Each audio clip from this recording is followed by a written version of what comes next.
Praise the Lord all. सबको जय मसीह की मैं विश्वास करती हूँ। मैं भरोसा रखती हूँ सामर्थी परमेश्वर के ऊपर जो आज भी जीवता है और अपने वचन भेज के अपने लोगों को छुड़ाता है। मैं उस खुदावन का धन्यवाद करती हूँ। और मैं आपके लिए उस पाक और पवित्र वचन को आपके लिए पढ़ती हूँ, जो वचन हमें परमेश्वर के दास अपोस्टल अंकुर यूसुफ नरूला जी द्वारा और परमेश्वर की दासी पास्टर सोनिया यूसुफ नरूला जी द्वारा दिया जाता है। आओ मैं उस जिंदा वचन को आपके लिए पढ़ती हूँ। यहोवा का अनुग्रह विवाह है, जैसे कि पवित्र बाइबल नीति वचन 18 की 22 आयत में लिखा है, जिसने स्त्री ब्याह ली उसने उत्तम पदार्थ पाया और यहोवा का अनुग्रह उस पर हुआ है। आमीन। मेरे प्रियो, बाइबल बताती है जिसने विवाह किया है उस पर परमेश्वर का अनुग्रह हुआ है, क्योंकि विवाह करना परमेश्वर की ओर से है। परमेश्वर ने पति पत्नी को एक मकसद के लिए जोड़ा है। और बाइबल में लिखा है कि आदम अकेला था और परमेश्वर ने हवा को उसके बीच से बनाया और जोड़ा।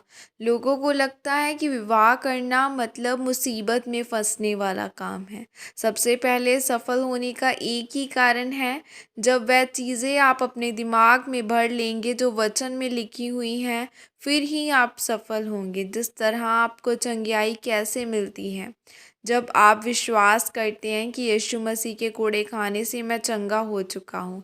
क्या आपको यह लगता है कि इस टीबी की कैंसर की बीमारी से चंगे हो जाएंगे? ऐसा लगता है या नहीं?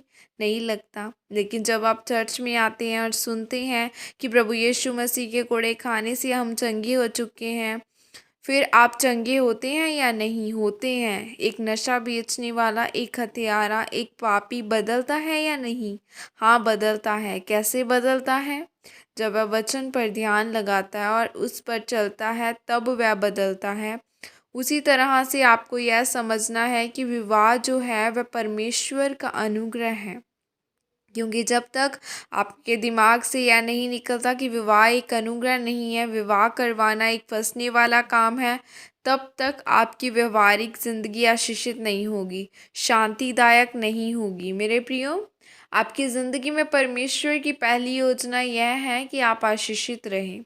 इसीलिए परमेश्वर ने कहा, जिसने स्त्री ब्याह ली उसने उत्तम पदार्थ पाया और यहोवा का अनुग्रह उस पर हुआ है। शैतान यह चाहता है कि आप आशीषित न हो। ऐसे बहुत से लोग हैं और परमेश्वर के दास हैं जिनकी व्यवहारिक ज़िंदगी असफल हुई है और उनकी सेवकाई भी एक तरह से असफल हुई। वचन में लिखा है कि जो व्यक्ति अपने घर का इंतज़ाम नहीं कर सकता, अपने बच्चों का, अपनी पत्नी का ध्यान नहीं रख सकता, वह व्यक्ति कलीसिया का ध्यान कैसे रख सकता है?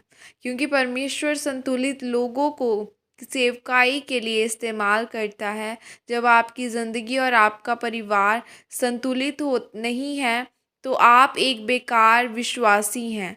आप परमेश्वर के वचन को तोड़ते हैं। परमेश्वर ने कहा, मैं यह चाहता हूँ कि तू फल लेकर आए और तेरा फल बना रहे।